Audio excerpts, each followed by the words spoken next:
मनवा न भावे अपन दुल्हन दुलारी दूसरा के नारी। आज दूसरा के नारी काहे लागेली प्यारी, दूसरा के नारी काहे लागेली प्यारी, दूसरा के नारी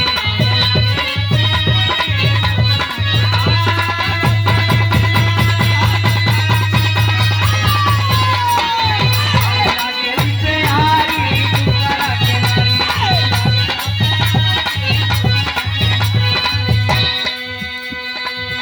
दूसरा के नारी काहे लगेली प्यारी, केकरा केकरा लगल गौर करेंगे शब्दों पर बात। कभी बहुत अच्छी बात लिखे हैं। आज सीता पर रावण अपन लंका जरावाले,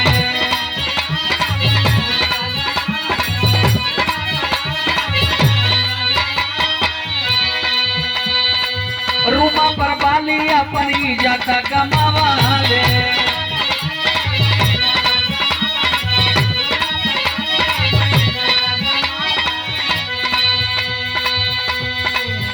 अरे इंद्रिया हेलिया संग कैले पे बिचारी,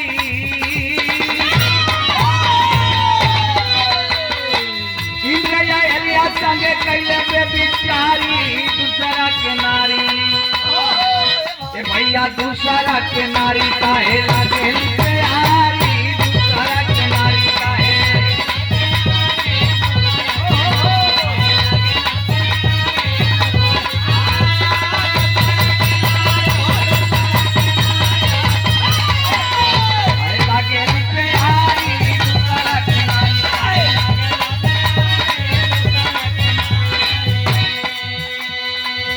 गौर करेंगे चाचा जी।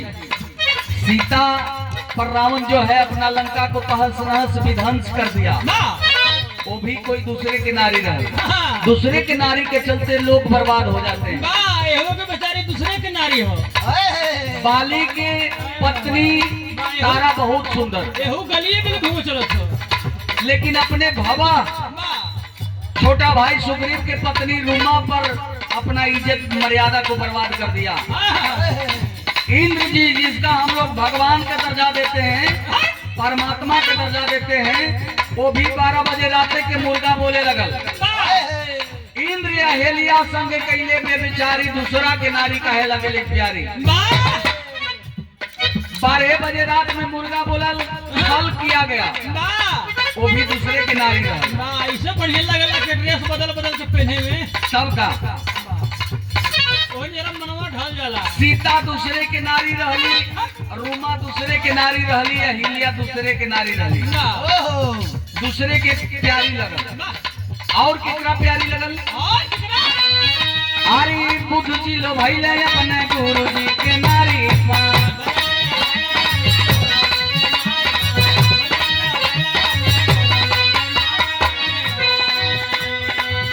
अरे छाल कैले विष्णु शक्ति हुला शिव प्यारी।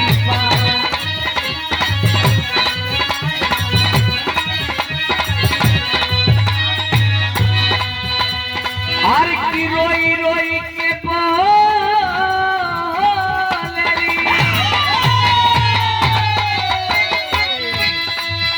अरे रोई रोई के बोले परशुराम के मतारी त दूसरे के नारी। आज दूसरे के नारी काहे लगेली प्यारी, दूसरे के नारी काहे लगेली प्यारी।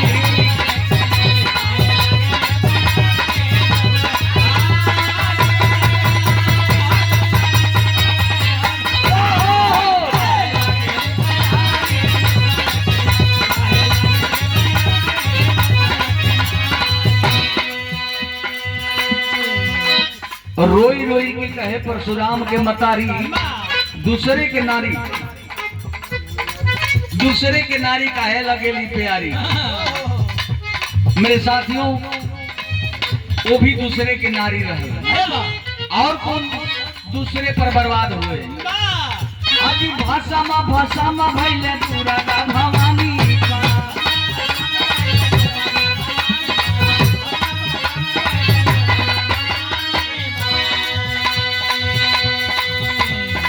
राजा राजा नहू कालो भैले इंदारानी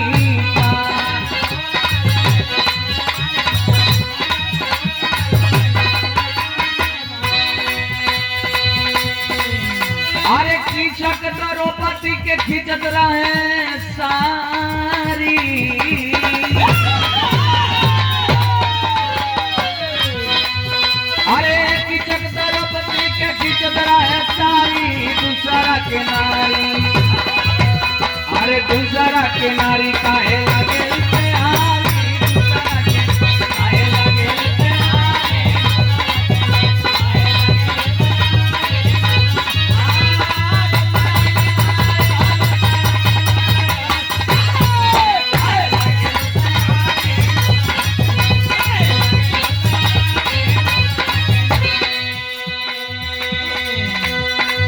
सब केहू दूसरे पर मरल बा गुरुवर बिहारी रामलाल गुणगान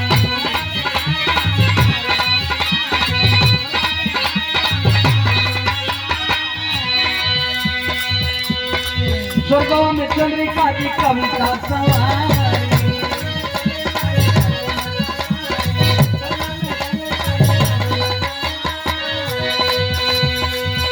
हर किया तो धाना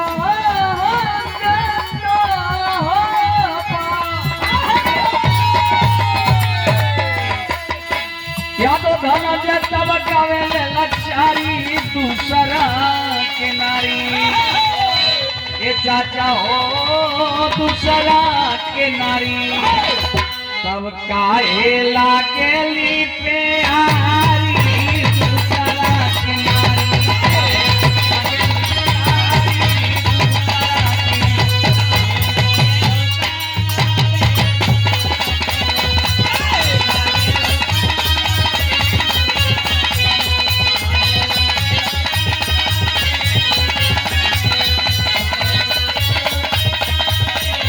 दूसरा